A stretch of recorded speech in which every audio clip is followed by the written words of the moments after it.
Hey guys, I want to do a video today just to kind of let you get to know me a little bit. My name is Lily. I want to start my channel up because due to COVID, now we can't really hang out with nobody.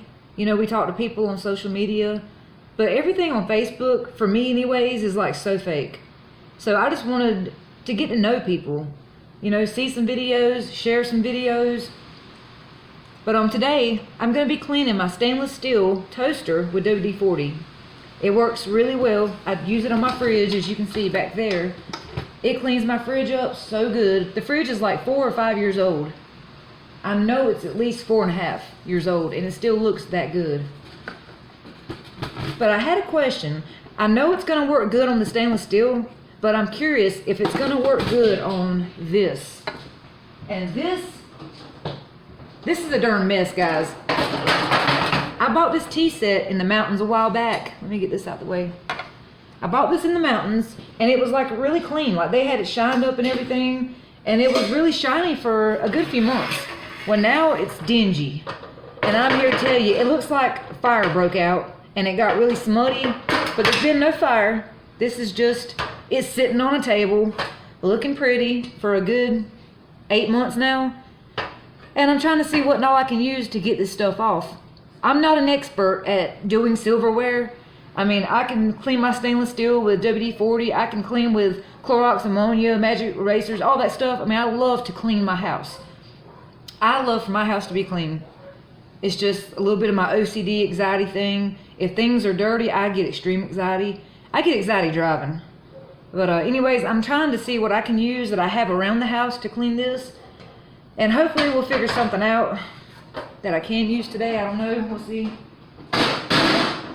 And I just want to talk about some of the things that are going on in the world right now too.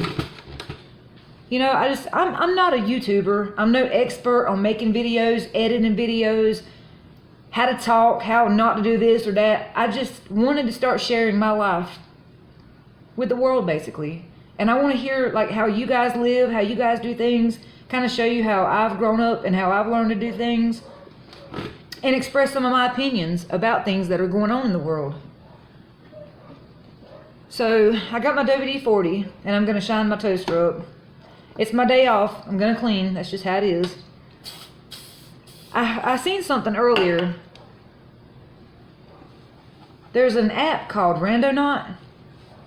Well, I downloaded it and just wanted to see like what it was about, because I don't understand the whole location, latitude, longitude, atmosphere. I was never any good at all that kind of stuff. I loved science when I was in school. I'm 35, so it's been a while.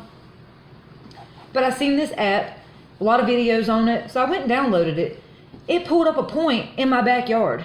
Okay, I live in the Carolinas. So my backyard is basically the swamp, woods, you know, very Shrek-like. It's very swampy. It floods a lot. You know, we get hurricanes, that's it. We're stuck at home for at least 3 or 4 weeks. Even the small hurricanes. They bring the army trucks down and everything. I think I have a lot of good story time stories that I could tell you guys. I'm trying to get my feel for this YouTube thing, so bear with me. I don't expect a bunch of follows, likes, subs, and all that stuff. I just want to interact with people. I'm lonely. I have nobody to talk to. And like since COVID, there's like nobody. And it's not that I'm trying to be mean, but I don't want to put myself around people and risk me or them getting sick or spreading germs. So I'm really sticking to myself. I do my work from home. And I'm lonely. So anyways, one of the things that I wanted to talk about is in the Carolinas, we have a really messed up judicial system.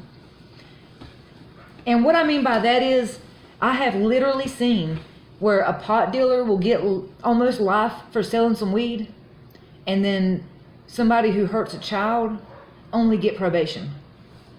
That I don't understand. I just cannot understand it. We have had politicians do crooked things here who have not been arrested or been in jail. We've had people really high up on the food chain, or what we would call high up on the food chain, get in trouble and nothing happened. But then people like us you know, we would be under the jailhouse if we did some of those things. One of the things that I was going to talk about too was, like I said, I have a lot of story times growing up here. Anywhere from paranormal to crooked politicians to the failed judicial system to just everything. We've been through a lot. When you grow up in the Carolinas, you go through a lot. I'll just put it that way. But I seen a report this morning on the news, and this person did something very bad to a child, and they basically got away with it. Turned around, did it again. Pulled like a year in prison. Well, my friend, who I grew up with knowing, very great girl, sweet, sweet girl, best friend ever. If I didn't know no better, I think we were sisters. Well, growing up, I didn't know and nobody knew that she was being, I can't say the words on YouTube, so I'm going to have to be careful with the words, but I'm just going to say it like this. It was the full-blown R word by her mom's boyfriend. And he did this for almost 8 years. And then when she turned about 14, she told her mom. And then, of course, they told the law, and there was an investigation. And then eventually they found out she wasn't the only one. His previous two girlfriends and wife had daughters, and he did the same thing to them. And there was like only one underage girl that he did the M word, the M-O-lest word, and didn't do the full-blown R word. But the other 5 girls, he did the full-blown R word, so he is a P word. Okay? I think it's so crazy that we have to say stuff like this on YouTube now. It's just crazy. Anyways, so they go to court, and they have to go all the way up, almost into the mountains, to start going to court. Because that's where they lived when it occurred, and that's where 2 of the other girls, victims, survivors, lived at that time. They go to court for over a year and a half, and this person, this P word, he only gets 17 months. He had Polaroids of the things that he was doing with the moms and the daughters. Okay, and I'm talking bad things. He had Polaroids of him and the moms doing drugs. And once he would do the drugs, he would pretty much send the mom to town to go get more alcohol or food or whatever it was. And then he would go in and do the R word to the daughters. So they go to court, and they're proving everything. They've got their proof. They got the pictures. And do you know that this lawyer, the P words lawyer, actually has the nerve to try to put the blame on the moms, saying that because the moms had used, you know, different types, whether it was marijuana or cocaine or whatever type of stuff they were using, that it was on them and it was their fault. You know, I do understand that there is a form of neglect, but these girls were not going without food, power, electricity, water, things like that. Their moms were actually, the moms were not doing the best thing with the husband behind closed doors, but they weren't doing it around the children either. But the moms had no idea that the girls were being the R word. So he gets the 17 months. They tell him he has to register, you know, as an S offender when he gets out, gets on parole. He registers. So within about 3 months, me and my best friend, we'll call her Allie, me and Allie are at the store one evening. Totally different location. He's supposed to be in another county. We're at a little convenience store, you know, getting some pop and some chips, gas, getting ready for a Saturday night, you know, just to go back home, watch TV, eat junk food, blah, blah, blah. And who do we run into who's pumping gas? The R word. We run into Mr. R. He's pumping his gas.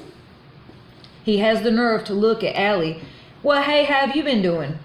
Now, he has been locked up for actually, he got out early for good behavior. So 15 months. And then he was getting his living situation straight for a few months. So almost 2 years after he was convicted, he has the nerve to walk up and say, well, hey, Allie, give me a hug. How are you doing? And Allie is in shock, traumatized, already crying, doesn't know if he's going to attack her, doesn't know if he's got payback in his mind. She doesn't know. She looks at me and I look at her and I'm like, this dude, really? He just had the nerve, really? So I get into an altercation. The cashier, she's saying she's calling the law. You know, I didn't put my hands on him. I wanted to, but I didn't because he was freaking out. As soon as he seen me and my temper, he already knew me and knew what I was about, so he knew it was coming. He goes to run back to the other side of the store. Inside the store, he runs in there and to the other side to where the drinks are. I go in, and I confront him in front of everybody. And I'm like, how dare you speak to her? How dare you think that you had the right to speak to my friend after what you did to her and the rest of these girls? How dare you? He says, you didn't get the whole story. You didn't know. Her mom's to blame. My lawyer told y'all. I said, you are the R. You're the R. You did this to all of these girls when they were kids. You ruined their lives. I said, do you know how many nights I have had to sit up with her because she had wanted to do things to herself that I can't say on here? Many, many nights after I found out that I consoled her. And she is such a sweetheart. And to know that I was the friend who never noticed, that made me even more upset with him. That made me, you know, freak out on him verbally more because I was the best friend. How could I not know something was going on? How could I not know? And I'm not blaming her for not telling me. I'm saying, how could I not notice? We were together almost every day up until they moved. And they moved away for a little while, then they came back. But he did this to her for over almost a decade.